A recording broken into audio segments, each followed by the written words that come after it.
What's up, everybody? Today we're going to be looking at the difference between the Old Town Predator PDL and the Old Town Big Water PDL. They're basically the same boat. We're going to look at all the changes, most of the upgrades, a couple of downgrades, and some are just different. So let's take a look. So starting with the front hatch here, please ignore the cord on this one. This was added aftermarket to match the strap on the Big Water, but the Predator had a hatch with a lock on top of it here, and there's a hinge on the side. Also notice there's a battery bag down inside the storage compartment there. The Big Water hatch is held down by these two bungees. You can take it on and off with one hand.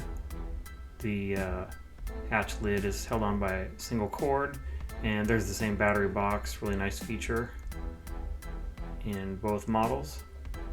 You can even put this back together with one hand.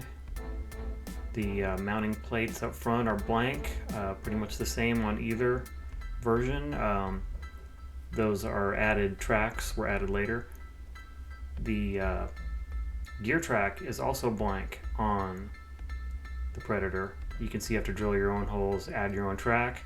With the Big Water, the gear tracks are already cut in for you, which is really handy. There's also an area right here if you need to add a mounting plate or drill through for any other accessories. My favorite upgrade here is the forward-facing rod holder. You can see that they made the hole a little bit wider right there to fit this forward-facing rod holder. Very handy to set your rod there when you're landing a fish or just need it out of the way, working on your tackle. Just stick it right in there. Don't really have room for it on the Predator. It's only going to fit on the Big Water. The drive is pretty much the same. You'll notice that the storage on the drive is a little different though. The original Predator had a round storage hatch with a rubber seal around there, and I always got a little bit of water in there. The Big Water has a big rectangular hatch here. The seal's a lot better. You can also see it's spring loaded, so it just flies open, locks into place, and there's some bungees on top. The handle's different. It's kind of a nylon handle there with a rubberized grip, where the old one was a stiffer piece of plastic with a little bit of flexibility to it. So you can see right here on the PDL drive, there's a little padding right here. This matches the deck padding and the rest of the cockpit area on the Big Water, where it was just kind of molded into shape in the plastic here on the Predator. That's just a difference. I think that might be nicer at first, but you might have to eventually replace that if it wears out or stops being so sticky. The seat is a little bit different. There's a bag in the back as well as storage underneath. Ignore that seat right there. That's actually not the correct seat for a Big Water. It would be pretty much the same as what we have in the Predator here, but it doesn't have that bag on the back, so that's a downgrade. It is a nice seat either way, but I hate to lose storage. The cup holder is still in the same place, but it's deeper now. Definitely an upgrade. Rudder deployment is the same on both models. We'll talk a little bit about the steering. The older Predators don't have this extra knob here to lock it in place, but they don't really need it. We'll talk about that a little further in just a minute too. The rod holders now have a little cutout right here, so you can add a leash to your rod if you're at risk of losing your rod or flipping over. Nice to have a little extra security. It's not on the Predator. I've also just kind of pointing out here, the rod holders are not really all that deep compared to some other kayaks that I've tried. The rear tank well has the same cord on top, same bungee cord. And again, with the gear track plates, they have the cutouts in the Big Water, not the Predator. You have to add your own. No scupper plugs. That's a downgrade. Came with high-tech one-way scupper plugs in the Predator. They're still available, but you have to buy your own, and I like to have a few up front at least, just because I'm always dropping weights, sinkers, and lures, and I don't want them to fall through there. Not as big a deal in the back. This hatch right here is the same. This is mostly for access to the cables going to the rudder, and the rudder was a big metal rudder on the Predator, and there was a bolt that kept it in place. You can tighten that down, make your steering a little tighter. And then over here in the big water, they've gone to a kind of plastic rudder, and it's a little smaller. I don't notice a difference where I go, but I've heard that people that do like something with a lot of current feel a difference. And there's a pin right there instead of the bolt. That's something that you can probably upgrade on your own pretty easily. Here's a nice upgrade.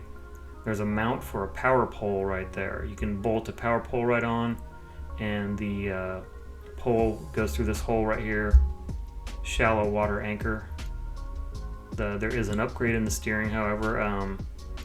There's a little bit of adjustment on these cables now, where on the Predator it was just kind of crimped on, no adjustment. You probably have to cut that wire and get another crimp going to do any kind of adjustment there.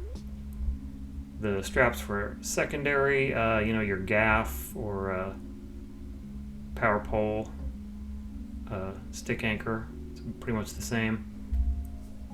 Same steering as we mentioned before. Let's take a look underneath.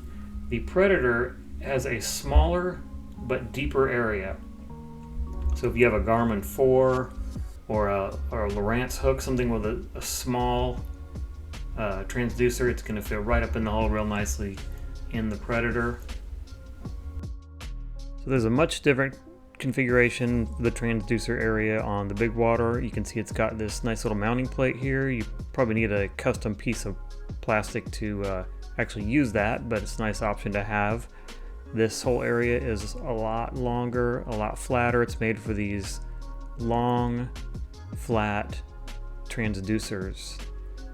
Here you can see that doesn't really have that area that goes up into the hole like the Predator did. So those short little stubby transducers are going to do better in the Predator. The big long flat ones are better for the big water. And here I'm just kind of pointing out that you can see where the branding was for the Predator on the big water. It's kind of flat right there. You can see it's shiny just below it. Not a huge deal, but it's definitely noticeable. Kind of strange that they didn't fix that. I guess that's a downgrade. And speaking of the branding, I thought we'd take a quick look. Old Town Sportsman in the middle, the big water, and then at the rear, big water PDL 132. The Predator is a little more colorful and it's up front, and then the Old Town branding is just right there in the middle. That's pretty much it. Let me know down in the comments if you think I missed anything. I'd also like to point out that there is a Predator that came out in 2020 that has all the features of the big water. You can tell by just giving a quick look. It says Predator, but it's going to have this hatch on the front. Is a dead giveaway. It also comes in a few more colors, and it has that bag on the back of the seat that the Predator had. You don't lose that if you get the 2020 Predator. So if you're looking at used ones, that might be your best option if you don't want to lose any storage and you like the branding of the Predator a little better. Comes in a better variety of colors too. And I thought I'd just close out right now with seeing the Predator in action. A little redfish action here. Please be sure and subscribe if you haven't already. Got a lot more content coming up. Give the video a thumbs up if this helped in any way. Thanks for watching, and we'll see you next time.